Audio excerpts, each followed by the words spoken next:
All right, good evening. Welcome, friends. Just get started a little bit early this evening. You'll let me know in the chat room if you can see and hear okay. Sounds okay in my earpiece here. Give me a thumbs up in the chat room. And we shall proceed. Sound and video, folks. Sound and video. Good. Thank you, Deborah. Excellent. Perfect. Got lots of people in the chat room this evening. Thank you very much for joining in to what's going to be kind of a somber, because of the topic, more than anything, kind of a somber presentation tonight. We have breaking news. This whole week has been breaking news, but we have breaking news. One of our patrons that sent this to me just before I went on the air. Baghdad, U.S. Embassy, struck by mortars. 3 Americans were injured. The attack was upon the cafeteria of the U.S. Embassy in Baghdad. And there also is some communications coming out of the Kuwait area that there may be a U.S. operation underway. I've asked this patron to keep us posted in the chat room of any late breaking news. These are tweets that were just coming out that he follows and passes on to me all the time. So that leads us to my notes I have here prepared regarding the peace plan, which we will get to. But I think what is of most urgency to everyone this evening is this news about the coronavirus out of China, the novel coronavirus. And it's called novel because it's new, it's unnamed, and novel is a placeholder that the CDC, WHO, the World Health Organization, use when there is a newly discovered virus. They will call it a novel virus, in this case in the family of the coronavirus, the novel coronavirus. So what I'd like to do is kind of go through some of the particulars of what has happened chronologically with this in China, what to my knowledge is the current situation there as well as other countries. Right now, it's fairly well contained. It is spreading, but it is fairly well contained. I'd like to talk about what we can do individually beyond what the WHO, the CDC, governments, nation states, local officials, health departments, what they're going to be doing, but what we can do to protect ourselves and our families, okay? So that's where we're headed. We're going to talk a little bit on the technical side, not too much, but that's where we're headed. Then we will talk about the peace plan, because we know that Netanyahu and Benny Gantz are due to arrive tomorrow, Monday, in Washington, D.C., and either Monday or Tuesday, the peace plan will be rolled out. It doesn't mean it will be implemented. It's simply going to be rolled out. So I'll give you a breakdown on the bullet points as we know it to this point, what is contained in the peace plan, okay? So we are going to dive into all of that, but I want to go right to a couple of scriptures at the beginning, as we always do. I've had these up on the screen for the last half hour. Luke 21:11. There will be great earthquakes, famines, and pestilences. Underlining pestilences this evening in our, again, very familiar scriptures that we present, but in the context of the modern context, the modern era, and pestilences in various places, along with fearful sights and great signs from heaven. And then 1 Thessalonians 5:3, for when they shall say peace and safety, then sudden destruction cometh upon them, as travail upon a woman with child, and they shall not escape. So 2 very appropriate scriptures, I think you would agree, for this evening. But I do have, before I read another set of scriptures, I have a prayer request from one of our patrons. I won't cite him by name, but let me just read to you the message I received from him about 6 hours ago, and I'm asking for prayer from everyone that is listening to this live stream. He says to me, I'm heading to a trauma unit right now. A young boy was hit in the head with a bullet last night. And this, I won't name the name of the team, but this is regarding a member of a lacrosse team. And 6 hours ago, he was failing fast in the trauma center, and he was on his way to the hospital to pray. And I won't cite the name of the boy, but the latest on this is that he is recovering, but he's still in critical condition.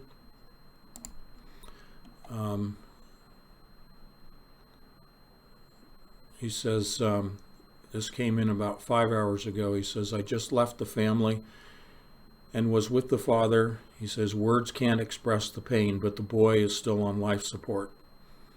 So again, bullet wound to the head. Innocent child struck down. So as we always do, we respond to our fellow patrons and their needs and those that they request prayer for. And let us offer up that young boy and the family. Okay? I'd like to read, again, a very appropriate piece of scripture for us.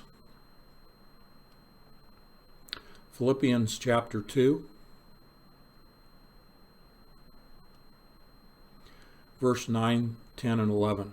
Therefore God exalted him to the highest place and gave him the name above all names, that at the name of Jesus every knee should bow, in heaven and on earth and under the sun, and every tongue confess that Jesus Christ is Lord, to the glory of God the Father. I offer that to you as a backdrop to what is going on with the coronavirus as well as the peace plan. Everyone on the planet will come to know the name of God, the name of Jesus Christ, and will bow to Jesus Christ. They'll be on their knees, and they will confess that Jesus Christ is Lord, and they will give glory to God the Father.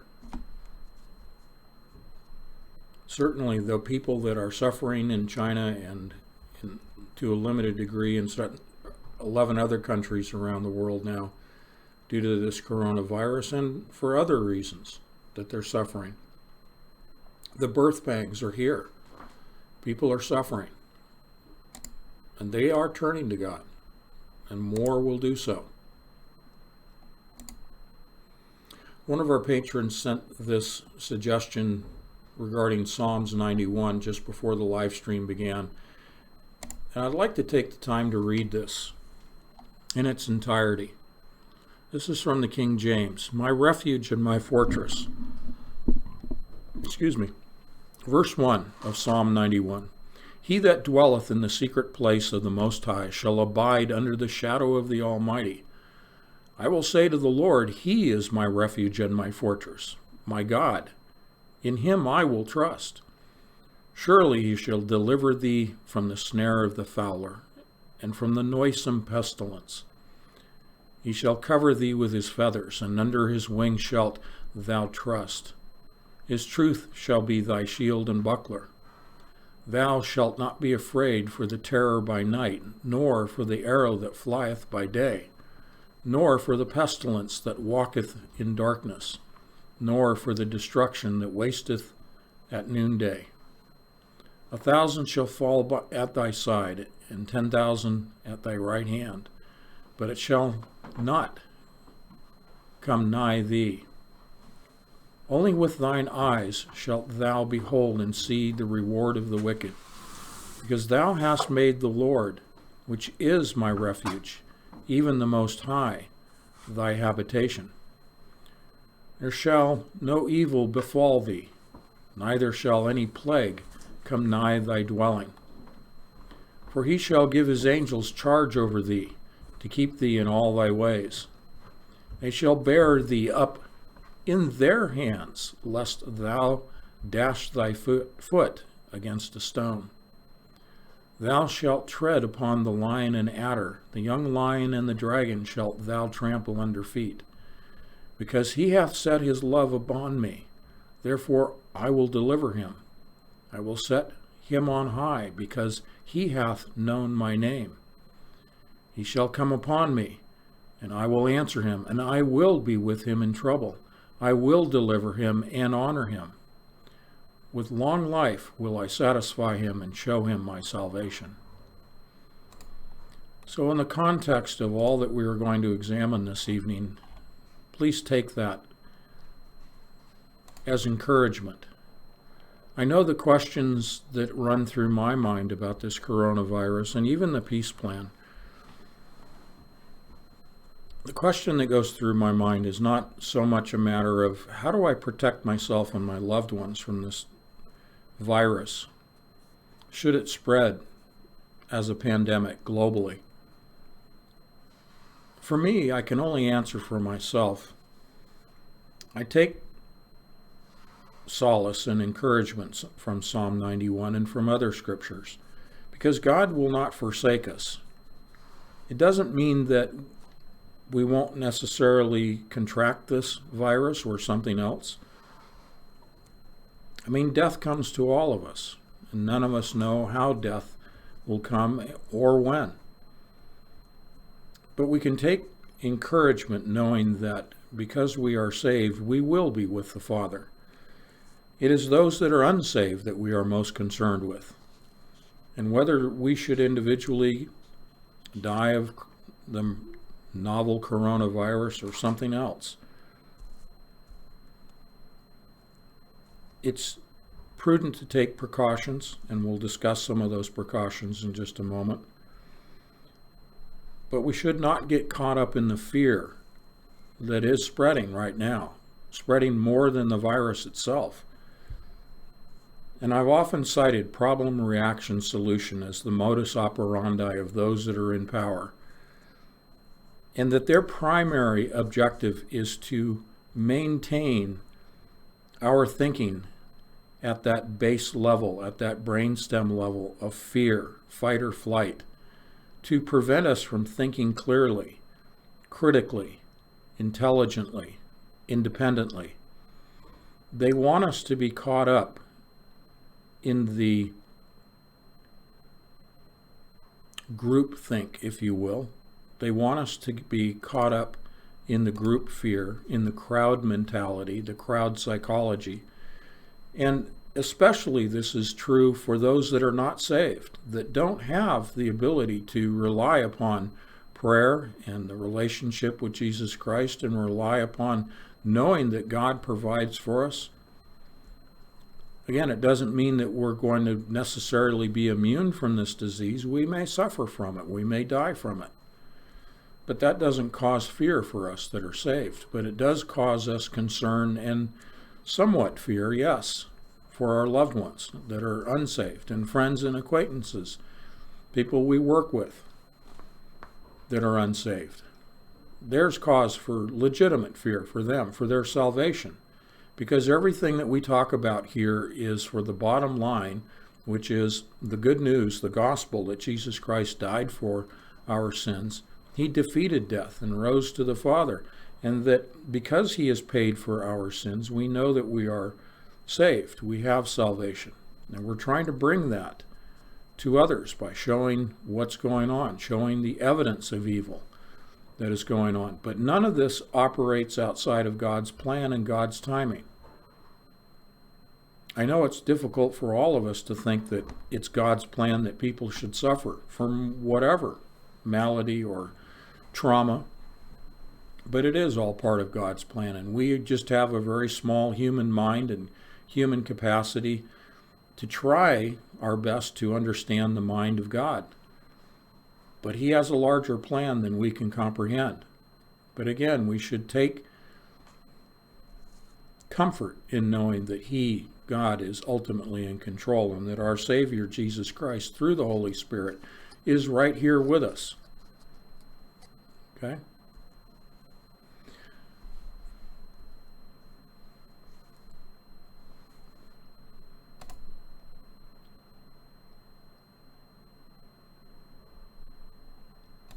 Let me read a little bit about coronavirus, and this comes from a website that I sent to you among several that I sent to you prior to the beginning of this live stream. This comes from the medical website, The Lancet, thelancet.com. A lancet is a sharp instrument that pierces the skin. Typically, folks that suffer from diabetes and need to prick their finger for a blood sample, that's a lancet, okay? So let's talk about the clinical features of patients infected with 2019 novel coronavirus in Wuhan, China. This is a white paper coming from their website. So this is medical information. This isn't from a news site. The summary here, background, a recent cluster of pneumonia cases in Wuhan, China was caused by a novel beta coronavirus, the 2019 novel coronavirus. We report the it's a mouthful, epidemiological, okay, the epidemic, the source or the study of the epidemic, epidemiological, clinical, laboratory, and radiological characteristics and treatment and clinical outcomes of these patients. All patients were suspected 2019 coronavirus were admitted to a designated hospital in Wuhan. We prospectively collected and analyzed data on patients with laboratory-confirmed 2019 coronavirus infection by real-time testing and next-generation sequencing. Now, I'm just going to stop right there. Let me give you a little timeline here, a very short timeline, because it's the genetic sequencing that I want to pull out of this. This is RNA, not DNA. The RNA is the replication portion of our DNA. RNA sequencing, literally when we have talked about in the past of DNA sequencing, this is the RNA that is being sequenced. So on December 31st, the first case was noted from a food market that was selling exotic animals, crocodiles and all kinds of crazy things, in a food market in Wuhan, China. On January 1st, the next day, the market was closed down. On the 7th of January, the RNA genome was fully sequenced. And on the 8th, the following day, it was determined to be the novel coronavirus. It was confirmed. And that is a very rapid sequencing process. You know, I often talk about the malevolent and the benevolent technologies, and we've talked an awful lot about things like CRISPR and sequencing of DNA and RNA. Well, the sequencing machines have become so robust and so rapid in their ability to identify the pattern, the sequence of these proteins in the DNA that they are, and the amino acids in particular, that now we can literally have in 24 hours an absolute definitive confirmation of a new virus through RNA sequencing. So I wanted to point that out to you very quickly, just the where we are as far as how this thing started. We're now on the 26th of January, of course, and we're looking at the latest information I have is that now all of the provinces in China are reporting confirmed cases of the novel coronavirus. They are also reporting that there have been as many as 50 deaths that are confirmed in China. And I understand there's a lot of controversy about whether China, the government of China, is being transparent, that they're telling us the accurate numbers. I'm not going to get into, sort of debating, where this came from, whether it was actually from a food market, an animal market, or whether this came from one of their biological warfare laboratories, of which there are 2 in the city of Wuhan. But be that as it may, and we don't know the numbers, whether they're accurate or not, we're just going to have to do the best we can to roll with the information that is released. But up to this point, there are 50 deaths being reported in China and over 2,000 confirmed cases of people being infected. Okay? So with that background, let me continue with this white paper. Data was obtained with standardized data collection forms shared by the International Severe Acute Respiratory and Emerging Infection Consortium from electronic medical records. Researchers also directly communicated with patients or their families to ascertain the source, the etiology, or the way in which the virus originated with the patient, the source of the virus with the patient. Where did the patient contract it is what they're saying. And then, of course, symptom data. Outcomes were also compared between patients who had been admitted to the intensive care unit and those who had not. By January 2nd, 41 admitted hospital patients had been identified. Now this, I've updated the numbers on for you, as having laboratory confirmed coronavirus. Most of the infected patients were men. Now I won't give you all the numbers. It isn't necessary to go through all of those breakdowns of percentages. The interpretation of this is that the infection caused clusters of severe respiratory illness similar to severe acute respiratory syndrome coronavirus and was associated with ICU admission and high mortality. Major gaps in our knowledge of the origin and the source and the duration of human transmission and clinical spectrum of disease need fulfillment by future studies. So I'm not going to go through all of this stuff. If you'd like a copy of this, I think the easiest thing for you to do is go to the Lancet, L-A-N-C-E-N, I'll spell it for you, L-A-N-C-E-T, Lancet, thelancet.com, and that's dated today's date. And you can go through this if you'd like more of the particular details. I think the big takeaway here is that they're not sure of the source. They're not sure of how it's transmitted, although I'll go through some of the suspected methods of transmission with you in just a moment, nor do they know how to treat for it, because presently there is no vaccine. Now, there's been media reports that within a week there may be a vaccine because they've, as I said, sequenced the RNA, the genome of the RNA, and they may be able to rapidly produce a vaccine for this within a week's time, but other sources are reporting it may take several weeks. Now, again, we have talked extensively about vaccines here, and it is a very hot button topic, and I shared it with you in the last live stream last Wednesday.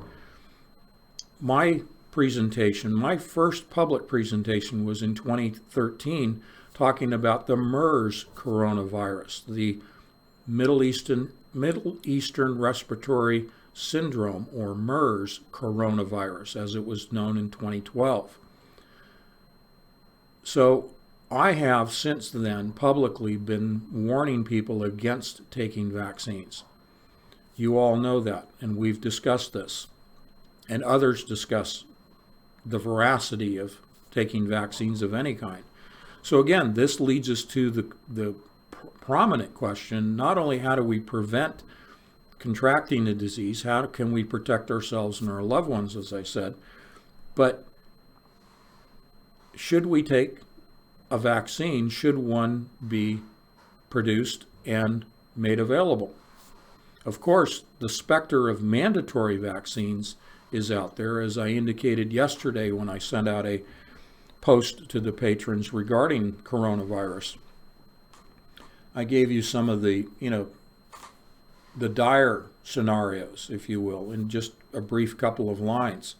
And we can all extrapolate, we can all imagine the most dire situations that could happen. So I won't bore you with those like other people perhaps will do. What I would say is, as a Christian, for myself, and I'll speak for my wife Kathleen also, and that is that we will refuse the vaccine. Now, there are repercussions to that. Obviously, the most immediate, I think, repercussion would be that we would be mandated, we would be forced to take the vaccine. either through a public health agency, Department of Health, or perhaps even through law enforcement. We would be forced. In other words, we'd be held down and injected. Now, that's pretty extreme. The other outcome of refusing it, of course, is contracting the disease and then becoming a danger to other people in spreading the disease, which, of course, we don't want to do.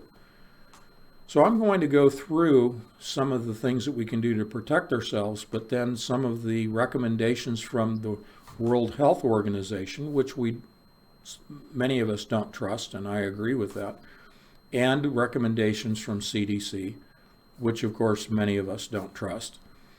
But with all of that understood, we will still go through what they're recommending to the public, okay? The bottom line to the refusal of taking the vaccine is that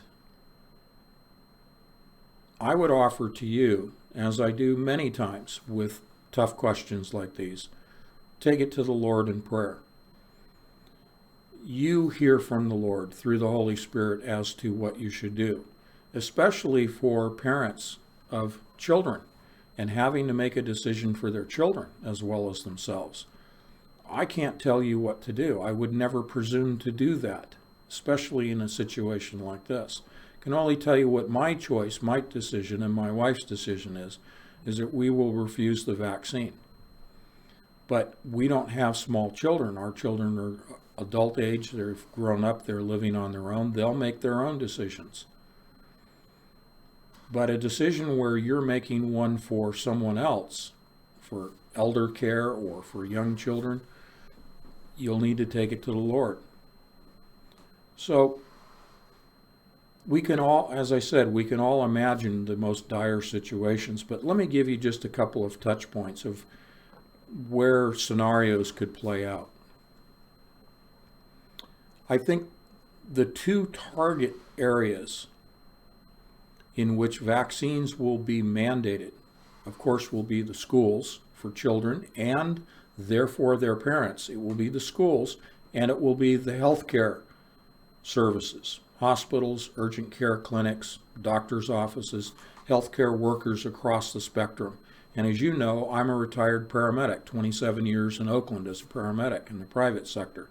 I understand what is required of a healthcare worker in terms of inoculations, okay? The ripple effect will move out into the workplace. And then it will, as it is in China right now, in all of the 11 affected, in all of, not the 11, but in all of the provinces of China, especially in Wuhan and several other cities that are under quarantine, the government has said that it is mandatory that if you go out in public, you have to wear a mask. And I'm going to show you some examples of masks, and we'll discuss them, pro and con. Again, not too much detail, just going to hit it for you.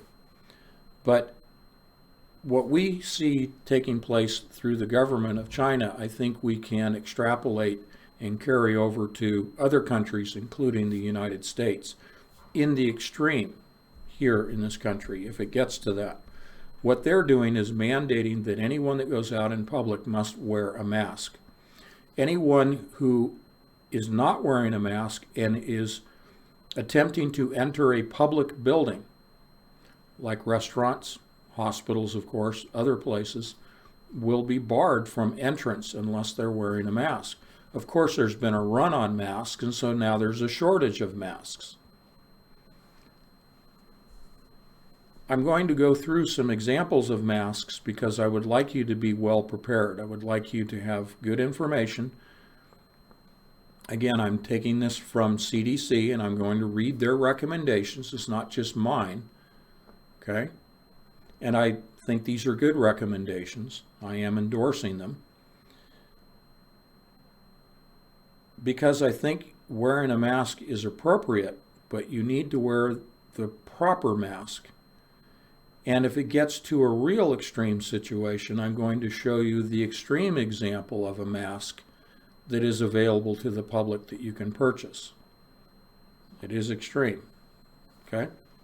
All right. So we'll get to that in a moment. I want to talk a little bit about what I mentioned in terms of my first presentation in public, which was regarding the MERS coronavirus, the Middle Eastern Respiratory Syndrome. And I sent you these links already. There was SARS, and then MERS, and then swine flu H1N1, if you remember. Now we have this coronavirus. So SARS, just a couple of numbers, took place in 2002 to 2003, and worldwide resulted in 800 deaths. It was called a pandemic, so it doesn't need to be in the millions of people to be a pandemic. Okay, it has to do with the spread, the territory. MERS coronavirus in 2012, likewise, there were 800 deaths. Swine flu H1N1 in 2009, there were anywhere from 100,000 to 500,000 worldwide. Okay. Go to my notes here. Let's start with SARS. Again, just briefly, just so you have a little bit of a background to understand what's going on presently. Severe acute respiratory syndrome, or SARS, is a viral respiratory illness caused by a coronavirus called SARS-associated coronavirus.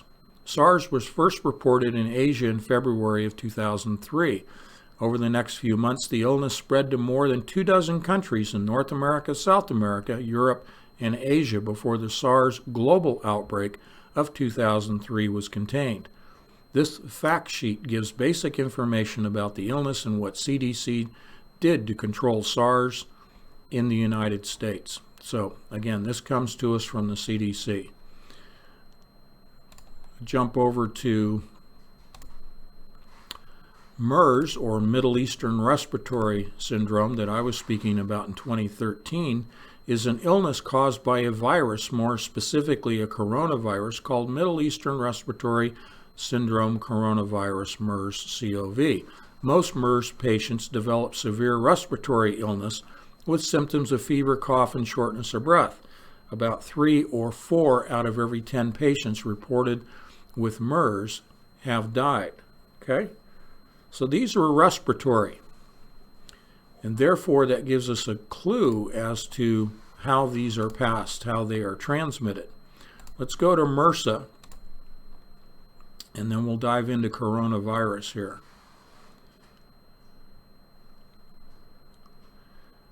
Now, MRSA I bring up because in my last few years as a paramedic, I was an educator. I was teaching paramedics and EMTs. And we had the specter of MRSA, MRSA, within the hospital environment moving out through the population.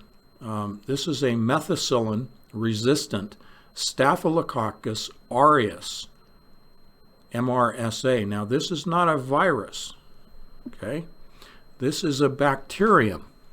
Methicillin-resistant Staphylococcus aureus, MRSA, is a bacterium that causes infections in different parts of the body. It's tougher to treat than most strains of Staphylococcus aureus, or staph, because it's resistant to some commonly used antibiotics. The symptoms of MRSA depend on where you've been infected.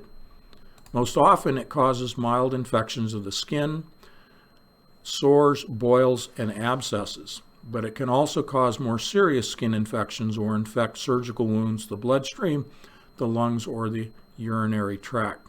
Okay?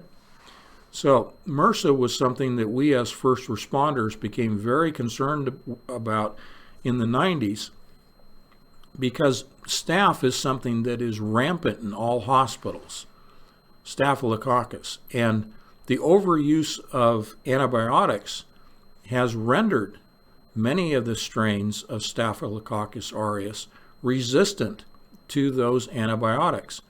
Now, in a broad stroke, we can't use antibiotics against viruses like coronavirus.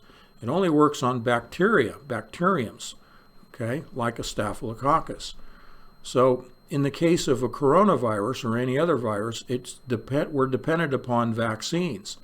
Vaccines, as you know, are a mildly potent version of the actual virus that is injected into the body, and the body builds up a natural immunity to that low-level form of the virus that is purposely injected to cause that reaction in the body.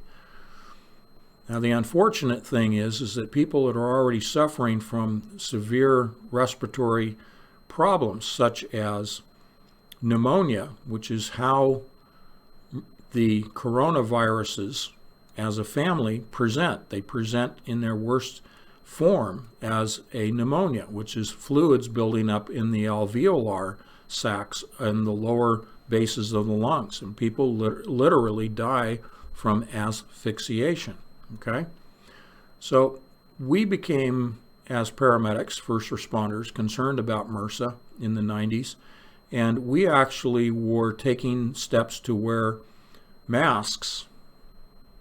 And we always wore gloves, but wearing masks, and in some cases actually putting on what would be considered a biohazard suit in some cases if we knew what we were going in on. The problem with first responders is most of the time we don't know what we're going into. We don't know what we're facing. So it was a tough situation, but this is still a problem for us. I mean, it never went away. It never really resolved. It's still, Staphylococcus aureus is still rampant in the hospitals. So MRSA is still something first responders are dealing with. Okay, let's move on a little bit here.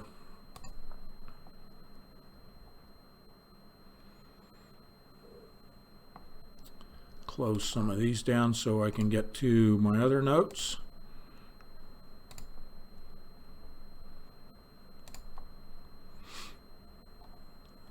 Okay, again, this is from the Lancet, and we read some of that.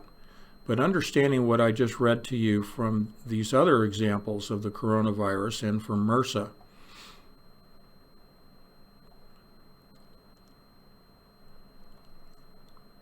let's take a look at just a little bit.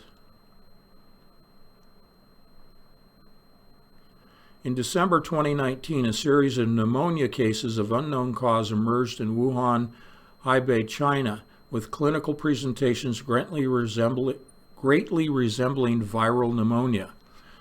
Deep sequencing analysis from lower respiratory tract samples indicated a novel coronavirus. So that deep sequencing is what I'm talking about. That's the RNA sequencing, the genome sequencing that they did, which was named 2019 novel coronavirus. Thus far, more than 800 confirmed cases, that's now up to 2,000, including in healthcare workers, have been identified in Wuhan, and several exported cases have been confirmed in other provinces in China and in Thailand, Japan, South Korea, and the USA. Human coronavirus cause mild respiratory diseases. Fatal coronavirus infections that have emerged in the past 2 decades are severe acute respiratory syndrome coronavirus, SARS, and in the Middle East respiratory syndrome coronavirus. Okay, so you've got that background already. These typically take place in clusters. Following the pneumonia cases of unknown cause reported in Wuhan, and considering the shared history of exposure to Hunan seafood market across the patients, an alert was released by the local health authority on December 31st, and the market was shut down on January 1. Meanwhile, 59 suspected cases with fever and dry cough were transferred to a designated hospital starting from December 31st. Okay, so let me just parenthetically add a few things to this from what I've been gathering. They mentioned the hospital. There are only a couple of hospitals that are presently set up to handle these cases, and those hospitals are being overwhelmed. The Chinese are making a big deal about perhaps in a week they're going to have another hospital open that'll handle about, I think it was 1,800 patients at any one time. The problem is there's no vaccine. There's no cure. All they are able to do is treat the symptoms, which in the advanced form is pneumonia. So this gives us the heads up of what we can watch for here in the United States, because this will spread.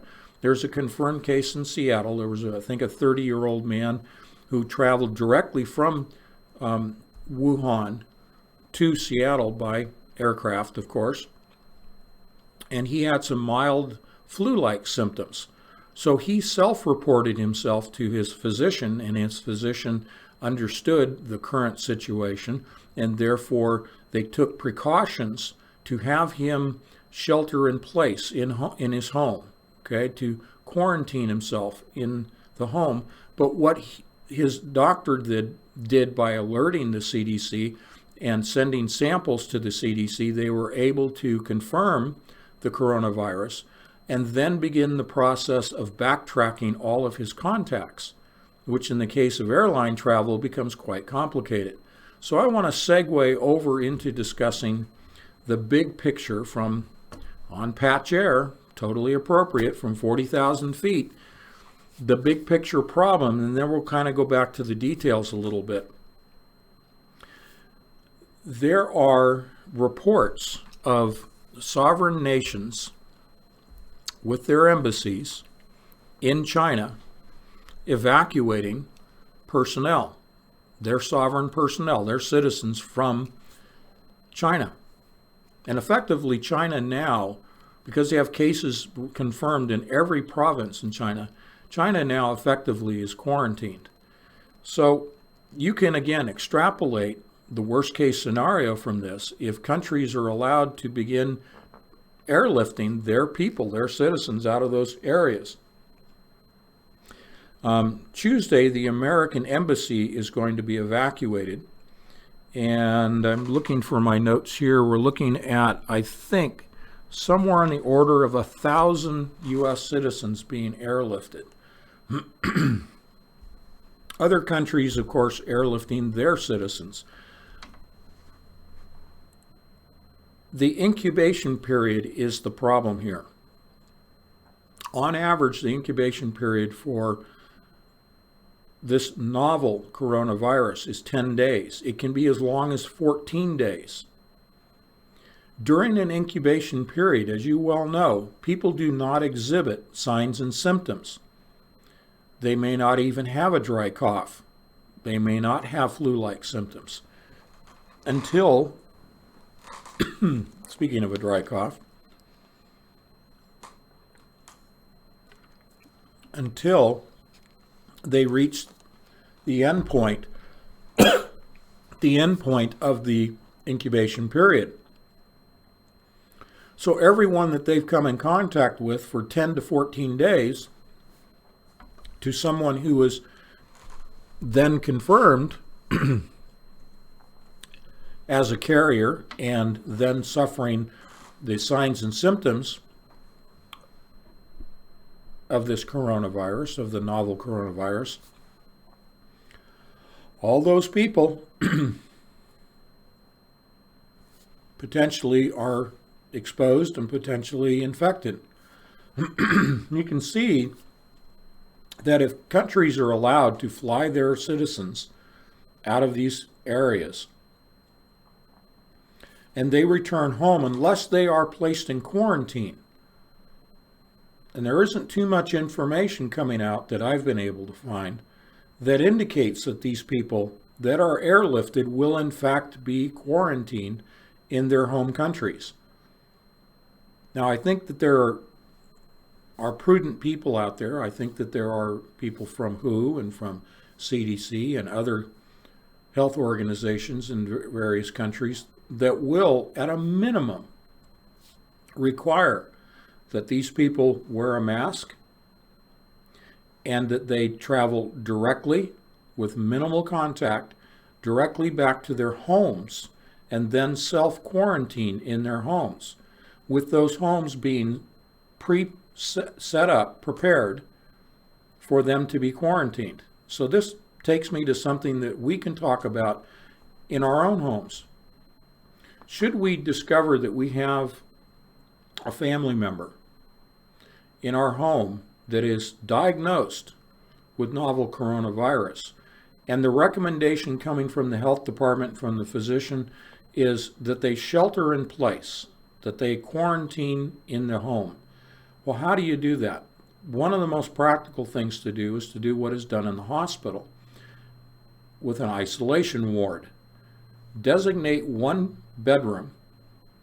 It should be a small room, so a bedroom, that can be prepared for the receiving of this person.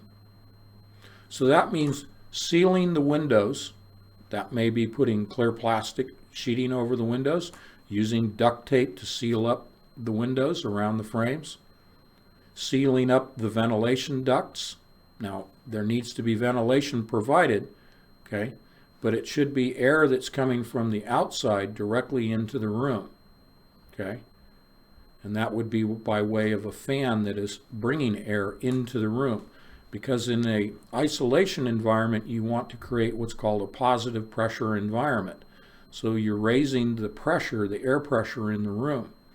Now the door to that room, it has to be sealed, including down along the bottom. It needs to be sealed to maintain that positive pressure environment. And there needs to be that fresh air coming into the patient, of course. Now, in cold weather, you're going to need to provide supplemental heating in there. You don't want the ventilation system, be that heating or cooling or just ambient temperature air, from the air circulation, your furnace system, your heating and cooling system in the home, to be circulating air from that room into the rest of the home environment. It needs to be cut off. That's why I say you want to seal off the heating and cooling ductwork at the vents, floor vents, wall vents, ceiling vents in that room, okay? People that are going into that room need to be, I think, wearing a gown. So you can obtain those from the hospitals, you can obtain them from clinics, you can obtain them from pharmacies. You can get them online from Amazon, okay? But a gown is oftentimes called a Tyvek suit, okay? Just a white paper gown. Gloves, that you can have multiple gloves and multiple masks. When going into the room to provide, comfort and care and food and that sort of thing, you need to be prepared with bleach, straight bleach, not dilute, straight bleach, household bleach, Clorox, that kind of thing, and wipe down all of the flat surfaces that you can, in a practical fashion, wipe down flat surfaces, because viruses tend to land on a flat surface and they will live on a flat surface. So flat surfaces should be focused on, but as much as you can, the remainder of the room. When you prepare the room, you should come in with bleach and disinfect the room before the patient, is quarantined in that room. So let's use that as a segue and let's talk about masks. One of the most recent discoveries in terms of route of transmission of this virus is through the eyes. So you'll see on the left here, of course, that this is a clear face shield, eye shield, that's attached to this mask. And we'll talk about masks specifically, but in these extreme cases, and I would consider someone who is quarantined at home, who has a confirmed case that they've contracted this coronavirus, that you purchase this type of a mask with the eye shield, because it is the droplets, when someone is coughing, an airborne virus, which this is. It is a respiratory virus. These are droplets, particulates of fluid coming up from the respiratory system that are then expelled into the atmosphere. And if they are expelled directly into the eyes, then you have this issue of now being infected. Okay, so it's not just breathing. And I'm sure you've seen in the news reports people all over China and in other countries wearing just a mask over the nose and mouth. That is not sufficient, especially in a quarantine situation. Out in public it may be sufficient, but you run the risk of someone coughing in your eyes when you're out in public. Now, I fully can appreciate this looks pretty extreme to walk around in public with an eye shield on. Okay? Next, this is what you would find in a hospital isolation ward environment. Okay? You have the respiratory protection through the activated charcoal filters, but you have a sealing eye protection face mask. So there's no ability for the air to enter into the eye area. Okay? Again, this is airborne, and in an isolation ward or an isolated bedroom in the home, you have a higher concentration of this virus just because it's in a confined space. So you need a sealed mask to protect you. I'll read some of the guidelines from CDC in a moment. Here are a variety of masks that you will see available. Most of these are considered by the manufacturer 3M, and I'll read 3M's guidelines in a minute. They're called an N95. That's the level of protection. These offer no protection to a virus. These are designed for dust particulates. This is something you would ordinarily wear in a dusty environment, in a construction site, out in public where there are, dust and fibers.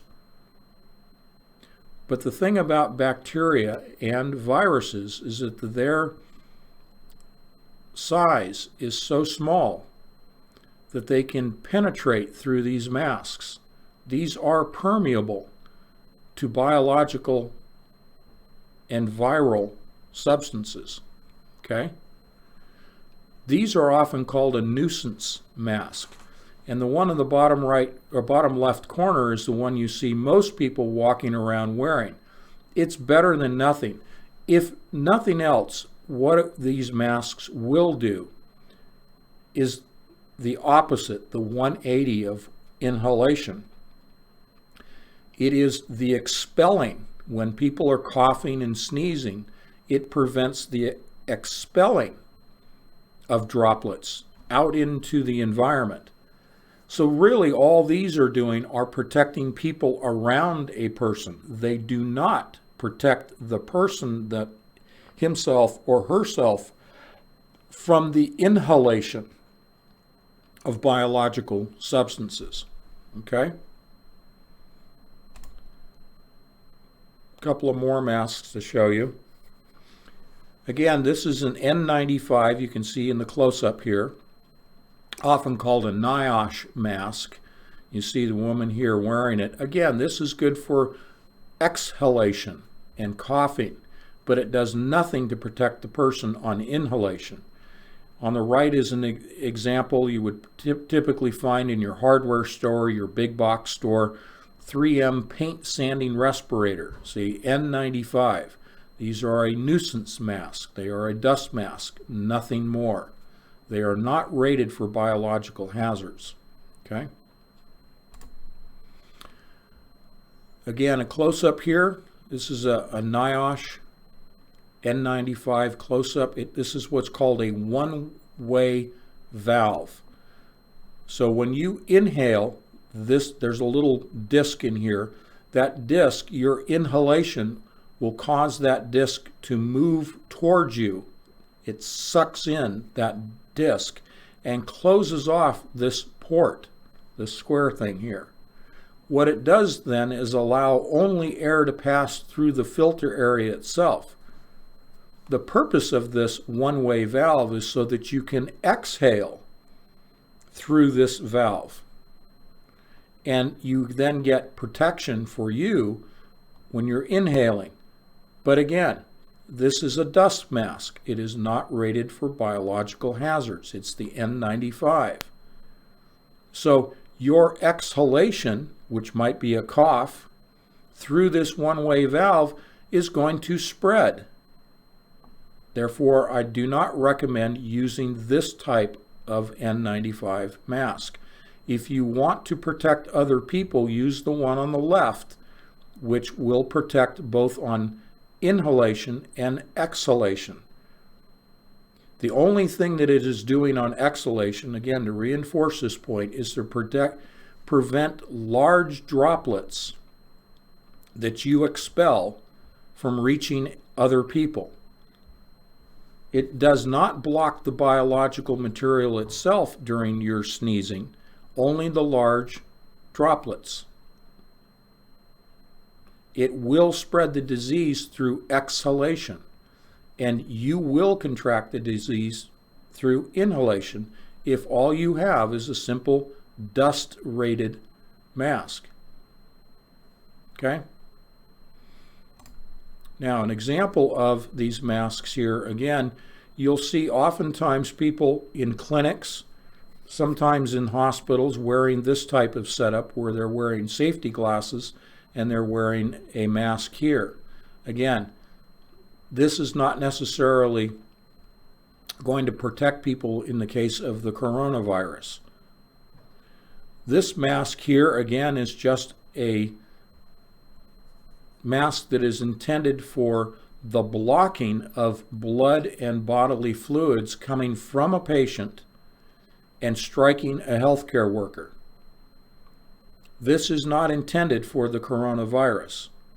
This is simply protecting large droplets of body fluids and body materials from striking this healthcare worker in the face. That's all that does.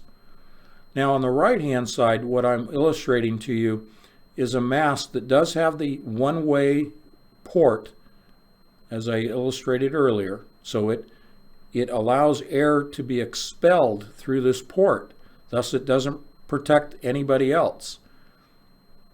What I'm pointing out here is that it has two straps, and what that does is provide more sufficient, more effective sealing of the mask on the skin of the face, because it pulls it up tight and makes a nice seal.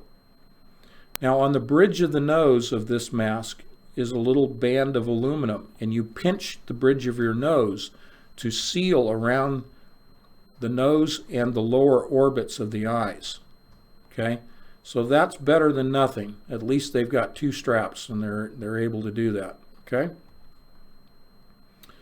Alrighty.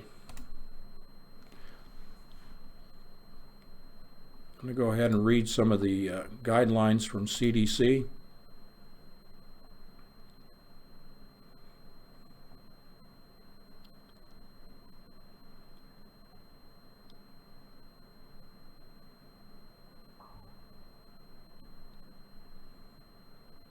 Give me just a moment.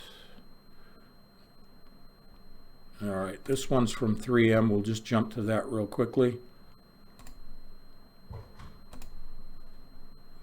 So 3M, who's the predominant maker of these masks that you see on the media, even in China, okay, they are buying 3M masks in China.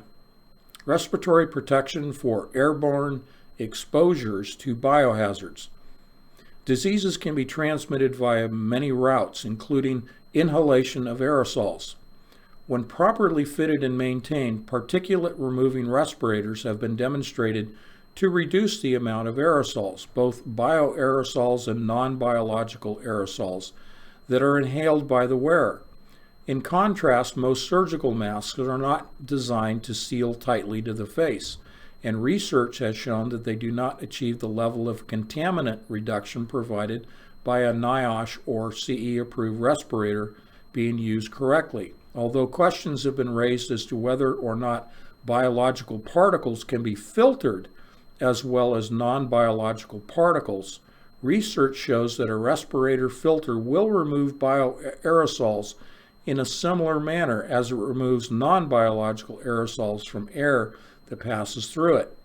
When respiratory protection is needed for exposures to bioaerosols, the user should select a certified, approved particulate respirator according to recommendations from CDC, WHO, or applicable local agencies. Once a respirator has been selected, a continuing effective respiratory protection program as specified by applicable local regulations must be implemented. This includes training on the respiratory hazards, fit testing, and proper maintenance and disposal of the respirators. Okay, I'm not going to go through this whole thing. Let us go back to these masks. This mask they were just describing that a hospital worker would be wearing does not provide a proper seal. Okay? This doesn't provide a proper seal for aerosolized biohazards. Nor does the one in the center. You can see the flaps on the side. These are not seals. This one on the right-hand side does provide that seal. Okay? So, what you're looking for, if you're going to go out and you're going to buy masks,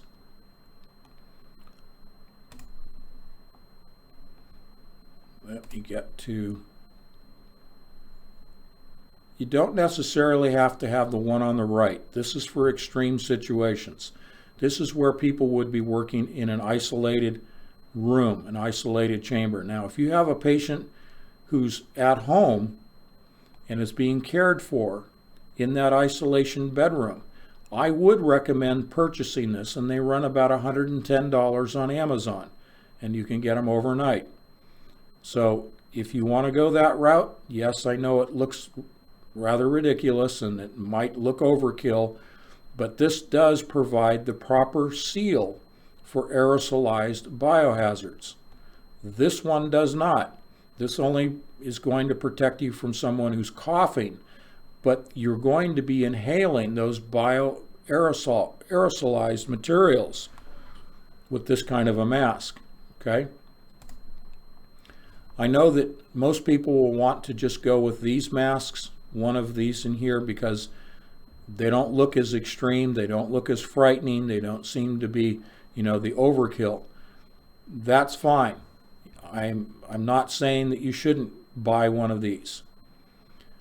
I am saying you should buy something. Something is better than nothing. Again, if nothing else is achieved, then to be able to control the spread from coughing and sneezing, that's better than nothing. Okay? So if you want to go down to your local medical supply house, your local pharmacy, most pharmacies will carry this one on the bottom left. You see people all over the place wearing these. These are readily available, and I would suggest that you buy a couple of cases of them. Okay? Better than nothing. Alrighty.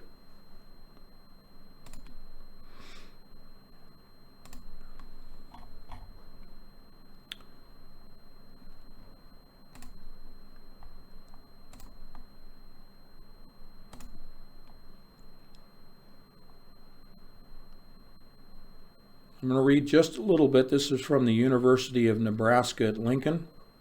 This is from the Institute of Agriculture and Natural Resources, from Crop Watch.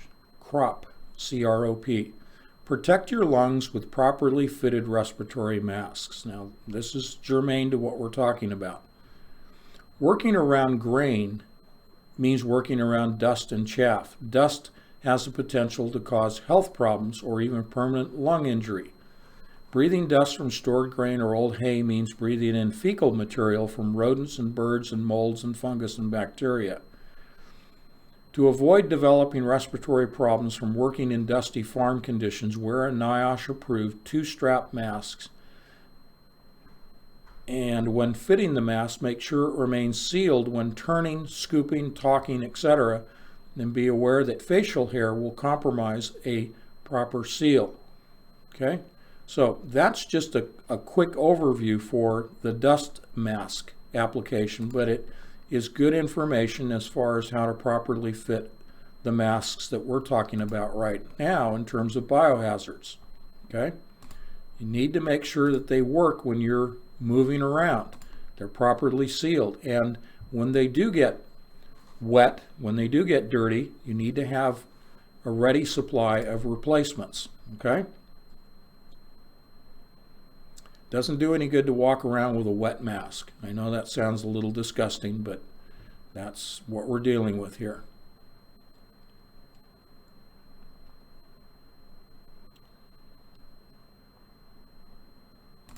Okay, CDC.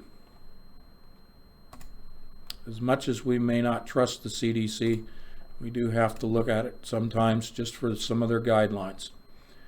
This is dated January 25th, yesterday. CDC admits rapidly changing situation. Possible virus cases being monitored in 22 states. This is in the United States. A regional virus outbreak in China has morphed into a global scare that now threatens countries all across the world. Cases in America have skyrocketed, with 22 states now being monitored by the Centers for Disease Control. The CDC is watching a total of 63 potential cases or instances of the Wuhan virus across nearly 24 states. So far, only 2 cases have been confirmed in America, in Washington State and Illinois. The CDC has not identified what other states might be impacted. Officials are expecting a spike in cases as symptoms from potential infections manifest. This is a rapidly changing situation both abroad and domestically, the director of CDC's National Center for Immunization and Respiratory Diseases, Dr. Nancy Messonnier, told Scientific American. We are expecting more cases in the U.S., and we are likely going to see some cases among close contacts of travelers and human-to-human transmission. Further complicating the CDC's response is the fact that some people infected with the virus have dropped dead without ever running a fever. It's important to note that checkpoints at American airports are largely attempting to isolate the infected by scanning for high temperatures. Without a fever or other obvious symptoms, it's possible for an infected person to enter the country and spread the virus before realizing anything is wrong. While the coronavirus spread in America seems to be minor so far, China is not faring as well as the United States. The communist government appears to be attempting to quarantine their way out of trouble, and now more than 40 million people sit in cities shuttered by travel restrictions. Even in areas that have not been swarmed by the virus, holidays have been canceled and certain tourist sites are now shut down. Though China still claims the number of infected people is in the hundreds, expert models are casting doubt on the Communist Party's official numbers. The Imperial College London projected last week that thousands in Wuhan City alone were infected with the deadly coronavirus. Given the time that has passed since its first assessment, that was December 31st, there's no telling how many people now carry the virus. While the mortality rate remains relatively low, full disclosure from the Chinese government complicates any accurate assessment of the virus. So far, only those with previous health issues and the elderly seem to be the most at risk. There's no cause for alarm in the United States now, but this outbreak is a dangerous situation that our leaders are doing well to take note of. Okay, again, this comes from the CDC. Now, as a former healthcare professional, first responder, I will say that we have an excellent healthcare system in this country. We do have the ability to track cases, I would say better than China is able to track cases, just given the population concentrations in China presents a problem. Now, we don't have the concentrations except in the large cities that China does. Our population, except along the coastlines, tends to be more spread out. That works in our favor. One of the other things to take into account regarding these coronaviruses as a group is that they do have a lifespan. Now, as I read to you earlier, they don't know much about this novel virus. And again, novel because it's new. It's unnamed. They're using that as a placeholder name. They'll come up with another name for it as time moves along. But the point here is that this coronavirus family oftentimes has a lifespan of only about 4 months. That's on average. Now, we don't know if this version of the coronavirus will have a 4-month lifespan, shorter or longer. We don't know yet. And of course, they're having to do more research on this. Unfortunately, most of the research is retrospective because there hasn't been a lot of laboratory research done on this outside of the biowarfare environment. So that takes me to another whole different track on this. It is suspected, as I said at the beginning, that this may be a virus that escaped a bioweapons lab in China. And they're trying to distract that by saying that the point of origin was this exotic animal food market. We probably will never know. But my point in bringing this up is not to be conspiratorial, but to say that this country, as well as China and others like Russia, is continuing, despite treaties, despite bans, is continuing biological warfare research. In this country, we present it as research for defensive purposes, to produce defensive measures, including vaccines. So this takes me to where I would hope and pray that within the United States biowarfare community, because we have done coronavirus research in this country. Now, this particular strain of virus, I have no knowledge if we've been doing research on it, nor any direct knowledge about China doing research on this particular strain. But it might be that within our laboratories in the United States, we have a vaccine, or we have enough research that is far enough along that a vaccine could be rapidly produced. My further hope is that that vaccine would not have other things added to it, and you know what I'm talking about. Okay?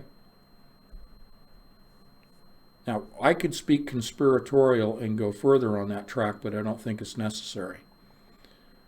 I want to go the benevolent direction. Even though I and my wife were going to refuse the vaccine to the point of being tied down and injected, we are not going to take the vaccine. But I'm hoping that there will be an effective vaccine, devoid of any other adjuvants that are added. But I don't know. I don't know how benevolent things can be. But this has been foretold, as I read to you. This has been foretold in Scripture. Pestilences. This may serve to cause millions of people to turn their face to God, to get on their knees in repentance of their sins and accept Jesus Christ as their Lord and Savior. I would hope so. I would hope that that would be the 180 of this situation, is that it brings millions to Christ. That's my prayer for this situation. Okay? Just review my notes real quickly. Okay, the last thing I'd like is kind of big picture. A couple of points here of the problems that we're facing with this. And again, going back to things like MRSA, methicillin-resistant Staphylococcus aureus, and MERS, the Middle Eastern Respiratory Syndrome, and even the avian flu, the H1N1, and SARS, is that antibiotics are overused, they're overprescribed, and therefore the thing about bacteria, and especially viruses, is that they mutate, and viruses mutate very quickly. But bacteria as well, and they become resistant to antibiotics. And so you're left with, okay, what do we do? That was the problem with MRSA, and still is the problem with MRSA. The other issue is that we have what is known in the United States especially just-in-time delivery. Our supply chain system minimizes warehousing, meaning from manufacturer to the retail customer point of purchase, they try to minimize warehousing and just move it directly just in time to the retail establishment. That makes for a very weak supply chain system. And any disruption in that, be truck drivers that are sick, can't drive. You have workers in the manufacturing locations of vaccines, of medications, just run-of-the-mill medications that people need. Any disruption in the supply chain, if we have quarantines set up, let's go to the worst case. If we go to martial law, supply chains will fall apart. Okay? We would hope in the big picture that governments across the world will cooperate with each other and will share information. But more importantly, that they will limit the movement of their people, as China has done. I would expect that if this continues, as the CDC has said, and WHO has said, that this is accelerating, I would not be surprised if we see an absolute shutdown of all air travel around the world within a week or maybe 2 weeks. If this is, as CDC was saying, this is exponentially accelerating. Sounds like what I say all the time, exponentially accelerating. If they're saying that, it could be in a week, maybe 10 days, that all air travel around the world will be shut down. You talk about disrupting the supply chain. You talk about disrupting the economies. We talked about economies crashing and the debt reset and the bringing in of Libra as a single global currency and the one world government and the Antichrist. Again, I'm being extreme. I'm just putting it out there, projecting a little bit. But if this thing really takes off, and I'm not fear-mongering, but there are not that many deaths right now. 800 is still a lot, but worldwide, we're talking 7.5 billion people. We don't have a lot of deaths at this point. So it doesn't mean that we have to be running, for our lives. That's not what I'm talking about. We take reasonable precautions, as I've illustrated here. We pay attention to the reports. Even CDC and WHO, pay attention to the reports, and I'll try to stay on top of it and report for you as well.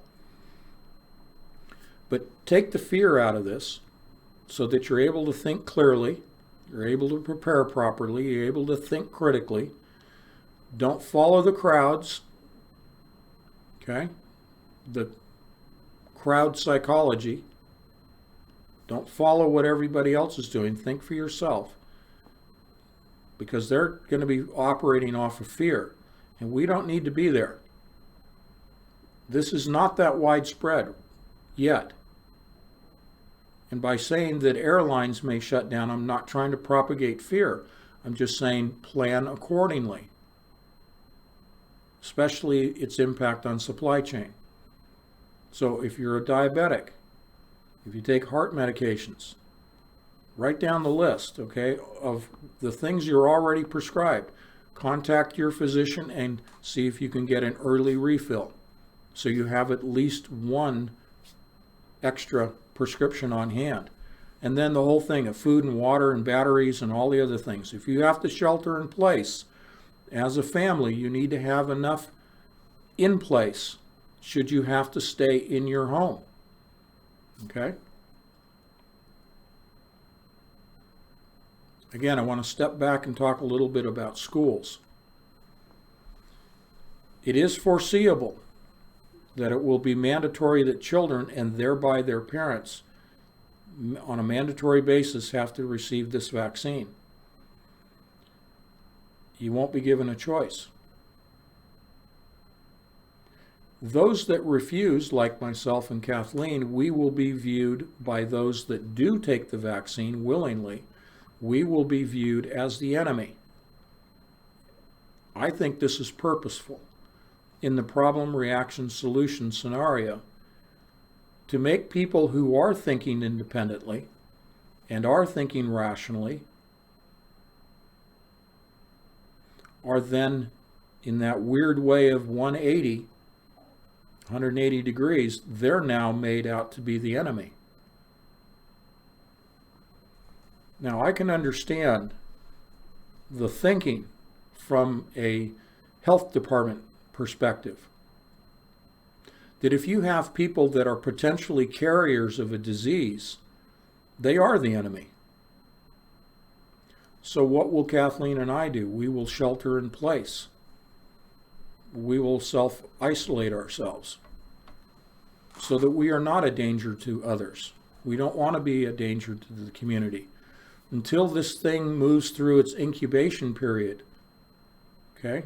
When it comes into a community, when you're hearing from your local health department that there are confirmed cases in your community, think about 10 to 14 day incubation periods.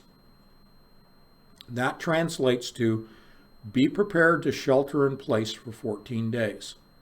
If you think that perhaps you have been exposed to someone who potentially was carrying or is confirmed to have been carrying, suppose you're contacted by the local health department and they say, you are one of the contacts of a confirmed case. That's when you're going to shelter in place. You're going to be directed to. If Kathleen and I suspect that we've been exposed to someone, then we will start that 14-day shelter in place ourselves. Thus, we're not a risk, we're not potentially a harm to the community. And I would recommend the same for you. Okay? All right. We're going to shift gears here and talk about the peace plan. These are obviously jigsaw puzzle pieces fitting together. Scripture tells us. Let's go back to that since we're going to do a segue. I've got a couple of pages of notes I've written down here. 1 Thessalonians 5:3, for when they shall say peace and safety, then sudden destruction cometh upon them as travail upon a woman with child, and they shall not escape. So, this is what I have dug up so far as your reporter on the peace plan. If you want to take notes, you may want to. Okay, Israel is going to be granted, and this is the peace plan that is supposed to be presented on Tuesday, underscoring that Benjamin Netanyahu and his opponent in the coming March 2nd election in Israel, Benny Gantz, both are arriving tomorrow, Monday, at the White House with the release of the peace plan on Tuesday. That does not mean that it's going to be implemented. More than likely, it is going to take a couple of weeks. But it does appear that before March 2nd, at the latest, implementation of this peace plan is going to take place. And I'll tell you why I think that that's the case in a little bit. So, Israel is going to be granted sovereignty over the Jordan Valley. We've talked about this already. All of the settlements they will be given sovereignty to. I mentioned that last week. Also, I mentioned that Jerusalem will be the capital of Israel. And I said last Wednesday that Jerusalem would not be divided. This is the latest information that is being confirmed today that I'm sharing with you that I also shared on Wednesday.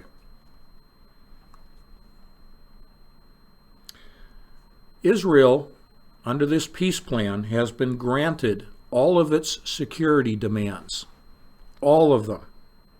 And I'm going to outline their security demands right now. The Palestinians will recognize all of Israel as a Jewish state. And I'm going to go slowly so you can take notes. All of Israel as a Jewish state. That the Gaza Strip itself will be demilitarized, meaning that Hamas will have all of its weapons taken away.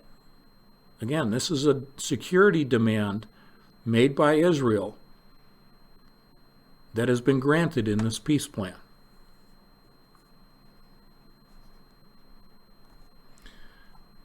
And Jerusalem will be recognized by the Palestinians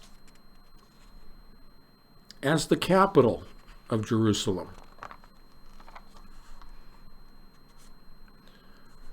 The Palestinians will not have any control of any of the borders. That includes the Gaza Strip and the West Bank. No control over any of those borders.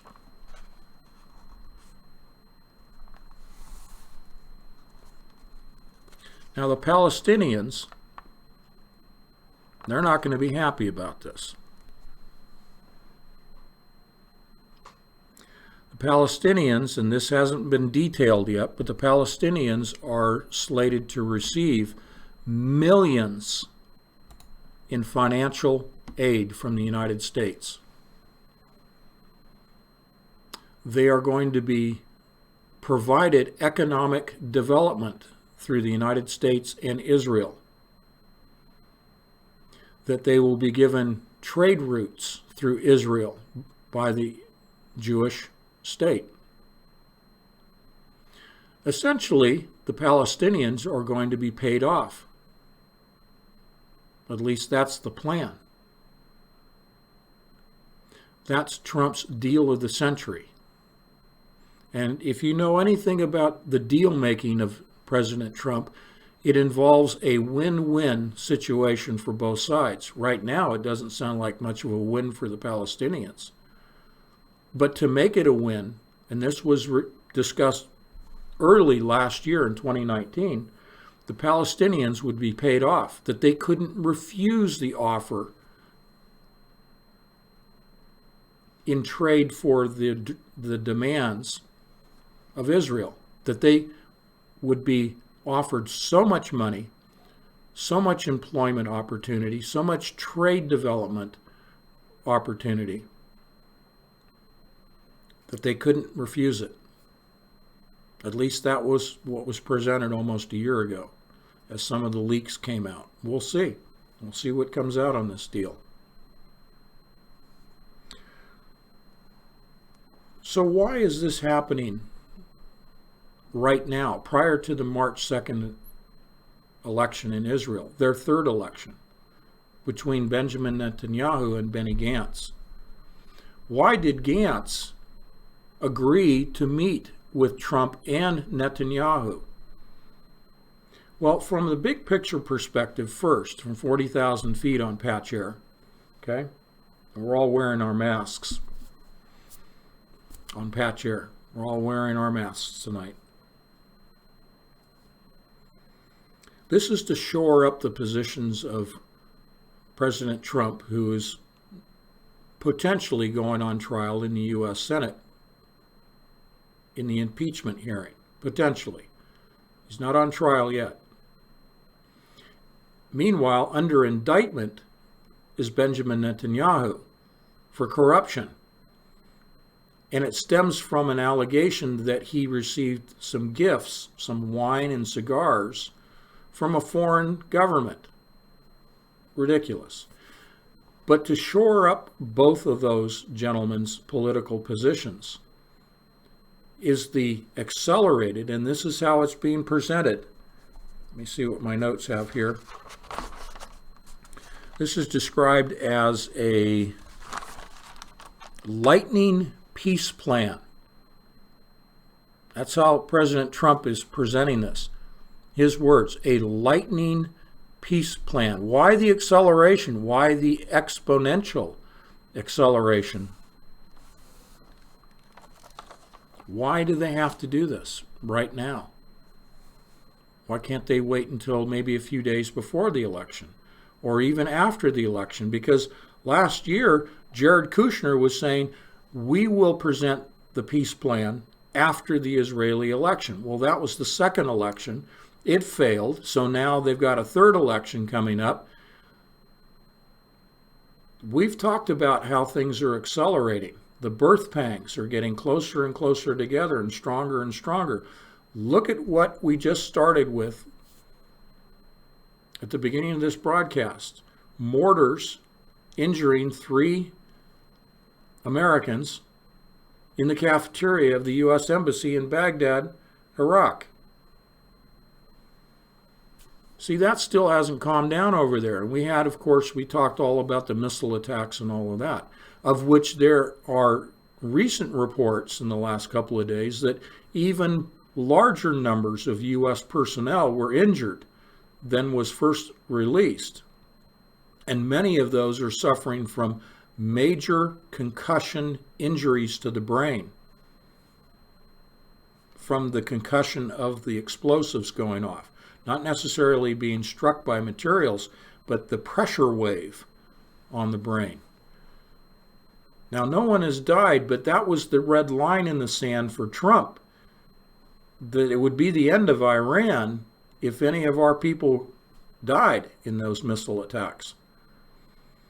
We don't know if any of those personnel will ultimately suffer from their concussive injuries. We don't know. Will that be crossing the line well after the fact? I don't know.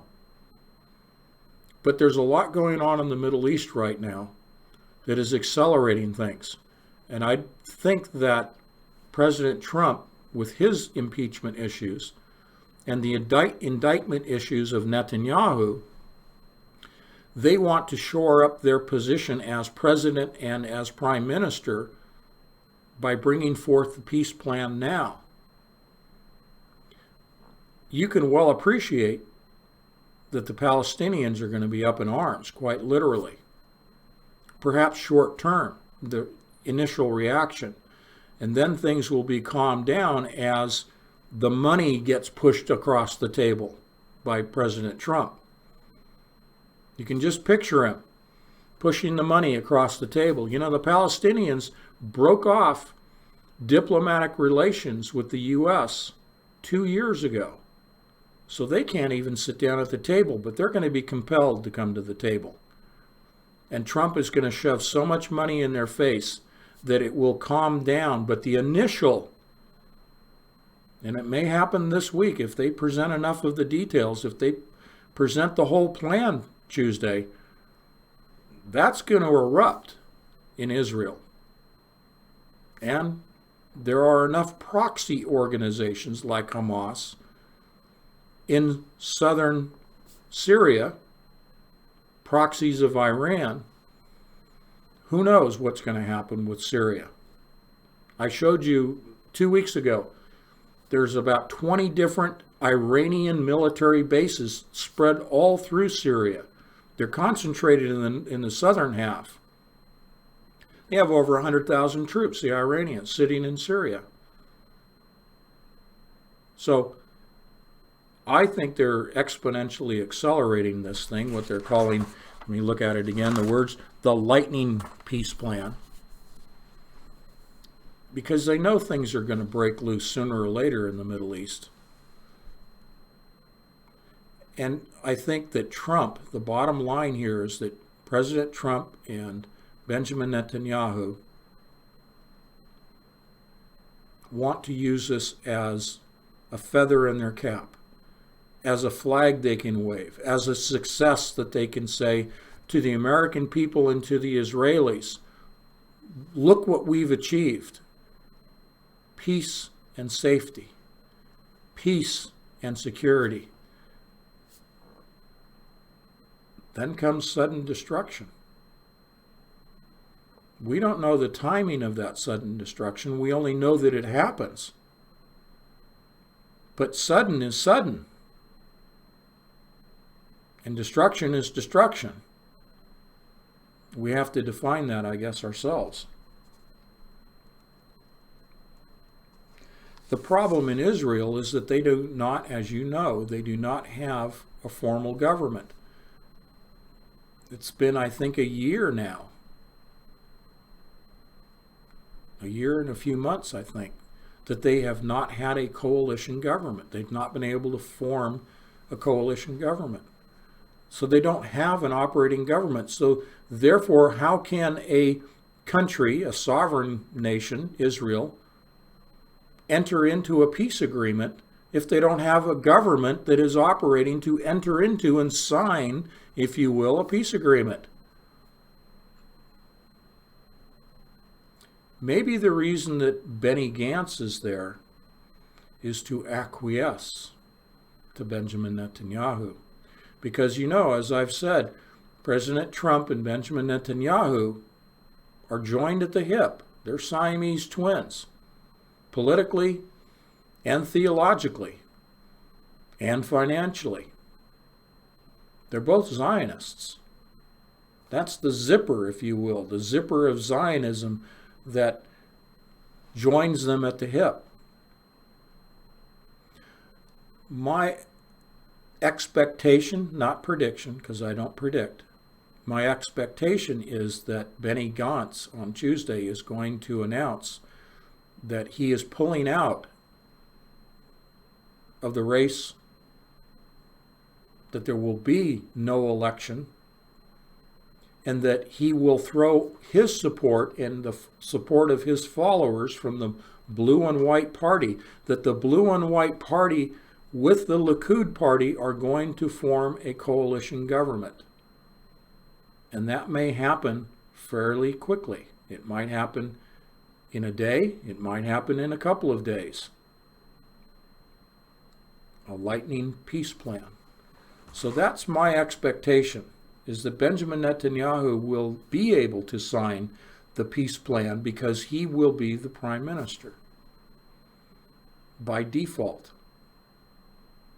Because it comes down to the greater good of Israel, the greater good of the Zionist state, that Benny Gantz and the blue and white party give it up and form a coalition government.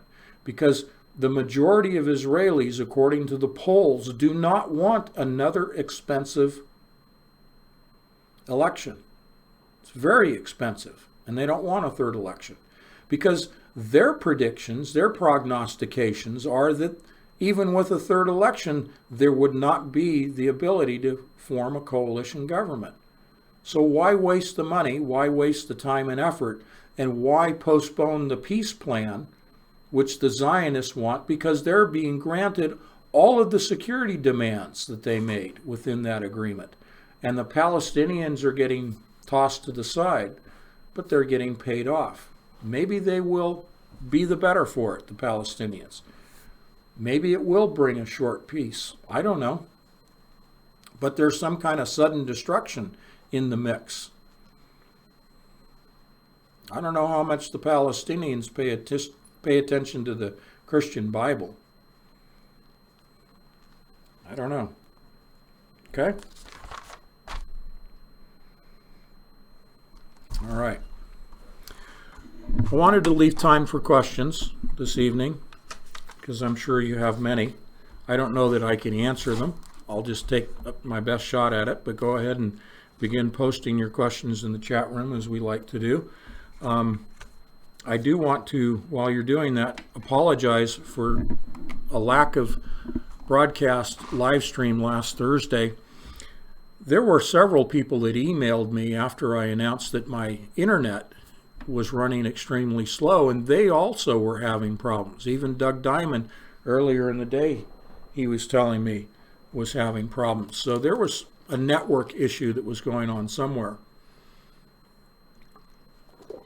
But I didn't want to try running a live stream and have the thing just be a nightmare for all of us.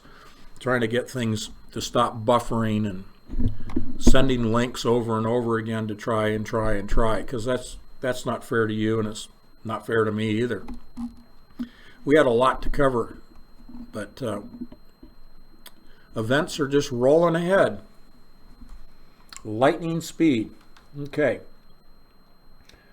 Let's see what we're going on here. Alrighty.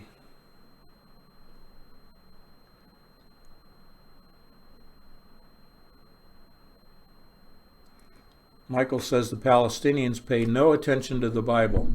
Well, that's probably true. Okay. Oh, George has enough canned tuna for one every 3 days or so. Okay, George. Hope you have some mayonnaise and pickles and mustard to go with that. My goodness. Let's see. Oh, food supply. Oh, you guys are bringing it up. Okay, that's something I didn't bring up about China. Food supplies. I mentioned to you about 2 weeks ago that the U.S. and China had entered into a new trade agreement. And it's a phase 1, phase 2, and it has penalties built into it, judicial penalties built into it for theft of intellectual properties, patents, okay? But I don't have the figures in front of me anymore, but there are millions, I think, approaching the billion mark in terms of soybeans and pork being sold to China by the U.S. that we're exporting to China. Well, just before this became widespread, the coronavirus in China, the knowledge of it became widespread. Right in the midst of this trade agreement, the coronavirus was starting to spread in China.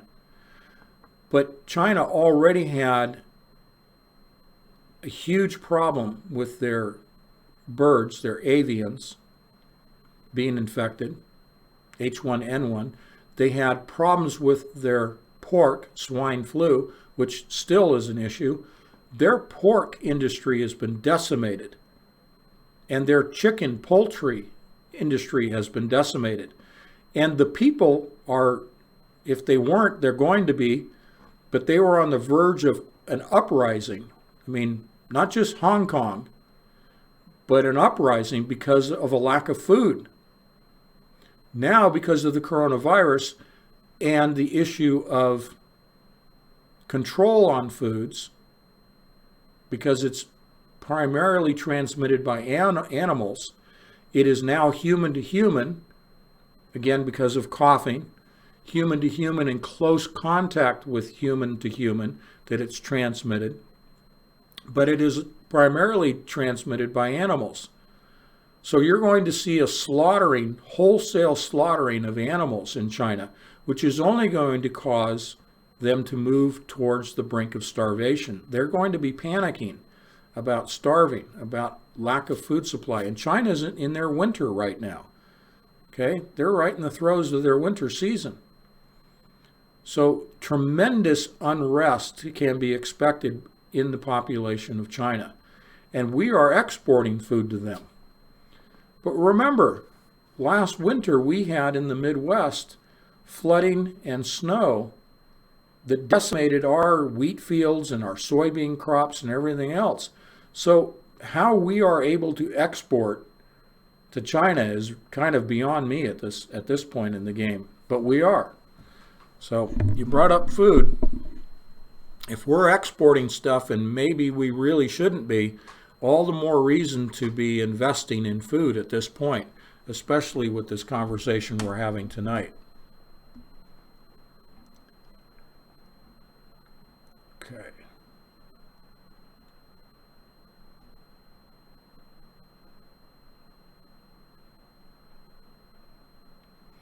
I agree, Carolyn, and God is going to provide for us. He's going to provide supernaturally, as Kathleen and I have so often said. He will supernaturally provide for us. Julie is asking, are they bombing Gaza? Is anybody in here putting up any tweet announcements? I don't know if there are any Twitter announcements, Twitter postings in chat. I've not seen anything about Gaza. I know that from Hamas they were launching, okay? They were launching on our embassy in Baghdad, but not Gaza that I know about. Maybe somebody has some information on that during this live stream that something has taken place. There was a question, did any of the reports say if these Chinese victims worked outside? Do you mean outside in the environment or outside of China? Maybe you can clarify that. I don't know of any Chinese working outside of China proper, but there are reports from Taiwan, Singapore, even Australia now of cases, and these are probably travelers by airline, probably people that were, the Chinese New Year is going on right now, although those celebrations have been canceled, but Chinese New Year, and so people probably, because of the cancellations, were returning back home to places like Australia, and probably there may be Chinese, ethnic Chinese, that traveled to Australia where they had settled and or had made their homes, but I don't know. Let's see.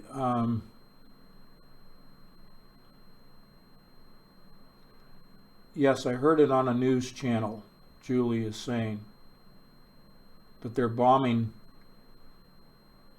the Palestinians, bombing Gaza. Okay, I'll look into that after the live stream, that if bombing is going on in Gaza.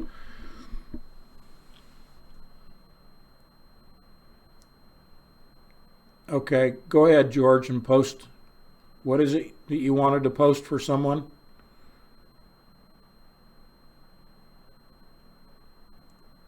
I'm just waiting for George's question.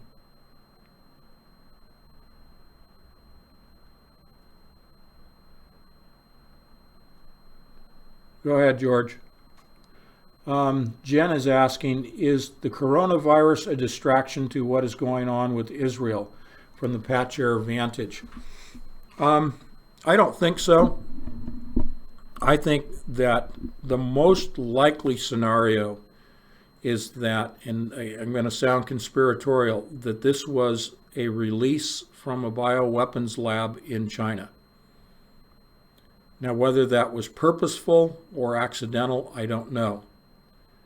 But I think it's a pretty safe bet to say that it originated in a bioweapons lab.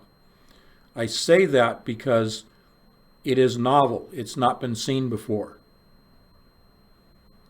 These kinds of virulent viruses don't typically spontaneously arise from animals, which is what the claim is here. The rapid spread, the rapid mutation is laboratory indicative.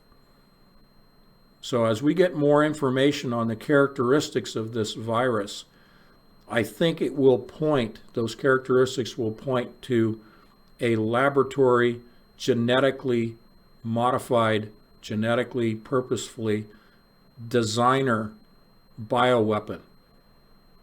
Now, whether it's on purpose or accidental, I don't know, but I think the origin will be laboratory. Let's see. So I don't think it's a distraction from Israel. I think Israel is going to be getting plenty of attention on Tuesday. Okay? How do you think our military will respond to the cafeteria attacks? Who attacked them in Baghdad? I don't know at this point. I was just getting from one of our patrons a couple of tweets that were reporting the attack, and that there were 3 U.S. personnel in the cafeteria. Beyond that, I don't know who the finger is being pointed at in terms of launching these are rockets, mortar attack. Don't know enough at this point as to who they suspect, who they're going to point the finger. The last time, as you know, when the embassy was attacked, the blame was placed on Iran or Iranian sympathizers. It was my conjecture because the Marines, it was obvious, the Marines that guard every U.S. embassy around the world, it was obvious that they were told to stand down. And these people in that attack actually made entry into the reception area. So it wasn't just going through the front gate. They made it from the front gate inside the building. Now, none of the Marines fired a shot, so they were told to stand down. Therefore, my conjecture is that these were CIA-sponsored operatives so as to create a false flag attack that could be blamed on Iran. Okay? Will it play out in a similar fashion, that it would appear that perhaps these were people that are going to be blamed as being Iranian sympathizers that launched a mortar attack injuring 3 Americans? Probably. That's my best guess. They're going to blame Iran again for this. They're going to call them demonstrators, protesters, and terrorists. But they're going to blame Iran for it. That's my best guess.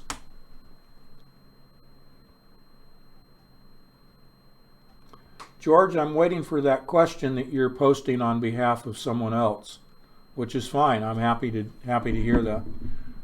Let's see what's going on. Okay, Jen, you're welcome. Thank you. Yeah, that mutation. Viruses typically mutate rapidly, but hopefully we'll get enough information to see the speed of the mutation. That's a fingerprint, the speed of mutation, and how virulent it is in terms of how robust it is in the environment. You see, viruses, I said, they land on flat surfaces and they replicate, but viruses can be killed by direct sunlight. Not all of them, and I don't know about coronavirus, but sunlight kills most viruses, and certainly disinfectants will. But how resistant it is, how virulent it is, we're going to find out. And that will also give us an indication by way of how quickly it spreads. Then whether they're able to actually come up with a true vaccine.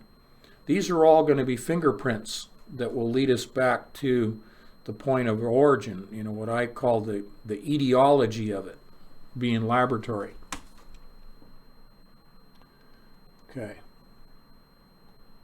George, okay, I'm sorry I missed it. I guess you were telling me after the fact. I'll scan up here and see what I can find in the chat room. Okay, here it is. From George, is it possible for trained personnel to be able to review the vaccinations to identify the standard negative components, mercury, fetal blood cells, etc., and that would cause a third strand of DNA? No. The third strand of DNA, the dormant nanoparticles that I've talked about, that can be in a vaccine, but they are also things that we ingest, that we consume, that we drink, we eat, we inhale, we absorb through the skin.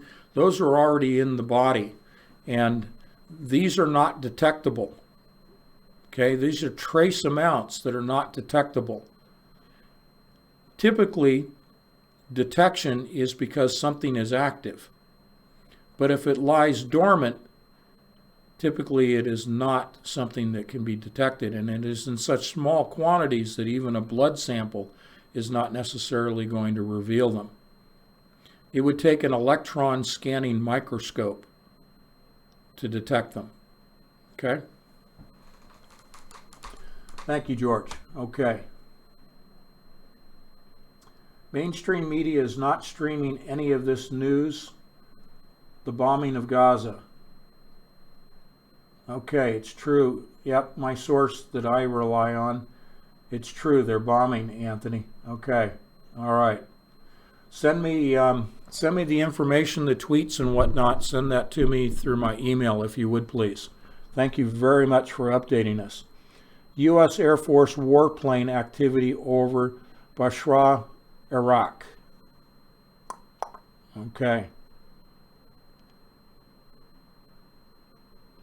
Did you hear that China blamed the USA for this outbreak? I did not hear that China, as in the Chinese government, blaming the U.S., but there has been rumor that the U.S. used this as a bioweapon against the Chinese to manipulate, to force, to coerce the Chinese regime to do what the U.S. wants. That's the conjecture. I've been reading those reports right now. I consider them to be rumors. I don't think the United States has enough to gain by striking China with a bioweapon. Yes, we're concerned about China attacking the West Coast and Russia attacking the East Coast. We're concerned from a biblical perspective that the United States is not found in Scripture in the end times, and we've always surmised that it would be Russia and China. I don't think so. I don't think the U.S. would risk a thermonuclear exchange as a result of being evidence leading to the proof that the U.S. biologically struck China, because the immediate response to a bio attack on the part of the U.S. would be a nuclear attack by China, plain and simple. And it would be Russia too. Russia is an ally of China, so Russia would hit us. Now, is it possible the U.S. has done this, and this is leading to the destruction of America as a response to a stupid move by America to biologically attack China? It's conceivable. I don't think it's probable. It's conceivable, though.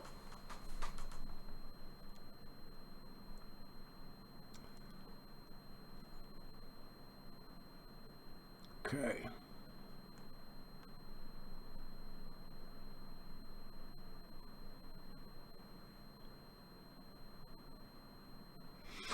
Yeah, Jody is saying that supposedly the U.S. holds the patent on this virus. I have a number of patents that have been sent to me regarding the genomic modification, modifying the genome of viruses in general. The Middle Eastern Respiratory Syndrome, MERS, is one. SARS is another. Patents on those, okay? SARS originated out of China, but patented, okay? There are several patents for several types of viruses that are out there. What I do not know at this point is whether the novel, remember, coronavirus is a family, it's a group of viruses, of which there are 7 different types. 7 different types of coronaviruses. I didn't go through all of them, But the point is that this is a new virus, and whether there's a patent out there for this specific strain is unknown to me. Hence the name novel or unknown or new as a placeholder until an actual name is assigned to it. Once they assign an actual name, we can do a patent search and see if that patent matches up. We'll find out. Okay?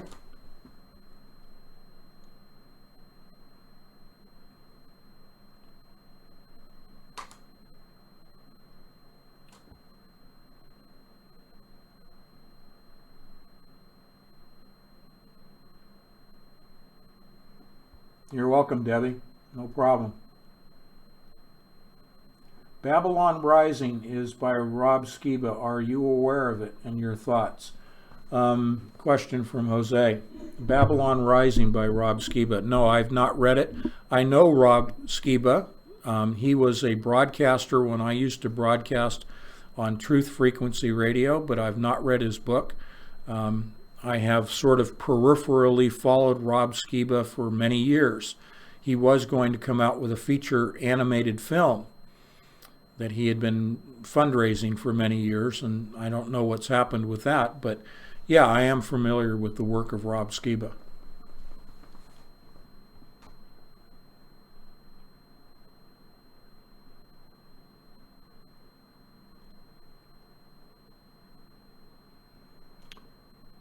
Okay, Debbie's asking, what will it do to the stock market? Will sanctions cause the dollar to fall too? Well, the stock market already has been taking a tumble since this coronavirus really got up ahead of steam in the last couple of days. So this is Sunday. Friday, the markets closed downward. They're expected to open on Monday further downward. And this is what I've been reading this weekend. The pharmaceuticals are going up. That's expected on the news. Going down is entertainment, casinos, restaurants, and I might as well say it right now, I would expect that a lot of Chinese restaurants are going to be hurting. And that's kind of what I was talking about in yesterday's post to you in the Patreon messaging. So we may as well address this right now. The backlash against people of Middle Eastern descent post 9/11 took place. I think we can expect a similar backlash against people of Asian descent in this country if this really begins to take off in the United States. It will be a similar psychological reaction by the general public as was experienced post 9/11. So the stock market in certain sectors, like areas where people would normally go and gather in public. So you already see the casinos, their stocks are plummeting. You can expect this with the restaurant sector, with the movie theater sectors. Anywhere where large numbers of people are in close quarters, those businesses are going to be hit very hard. Restaurants in general as a sector are going to be hit hard if this really takes off in the United States. So yes, the stock market is going to begin to get dragged down by this. If the airlines in a week to 10 days, maybe 2 weeks, if the airlines do in fact shut down, the markets are going to drop heavily. 200, 300, 400 points would be my estimation. If the supply chains are severely disrupted, we could see a free fall in the stock market. Because the entire economy is based upon just-on-time delivery, just-in-time delivery of goods. That, if there was a major disruption in trucking and airline shipping and railroad shipping, And railroads would be the last to go down. Railroad freight would be the last to be curtailed. Airlines first, trucking second, railroads third. If we see the airlines shut down across the United States, the markets are going to go down probably 400 to 500 points, just on that, just like 9/11. If we see the trucking industry begin to fall apart, to be disrupted, we're going to see a free fall in the stock market, no doubt, because we just can't function without the trucking industry. The railroads will try to pick up, but you have to be able to move the goods from the rail to the stores. Okay? Okay. All right, guys. It's 2 hours. Again, I try to be respectful of your time. So I think we'll wrap it up for this evening.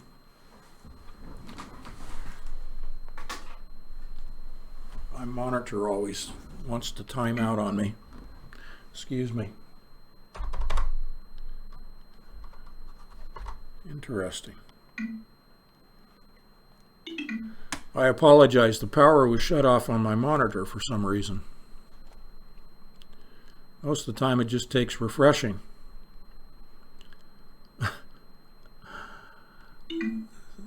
It's very interesting. I hope you guys are still there. Can you still hear me in the chat room? I don't know if my live stream's been shut off or not.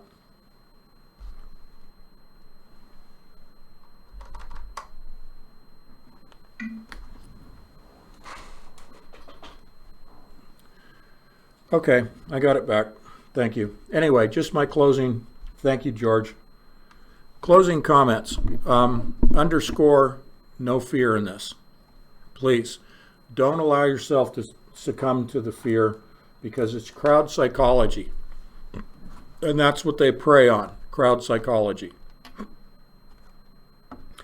Please take to heart my recommendations regarding masks, sheltering in place, isolation room in the home. Take it to prayer regarding the vaccines.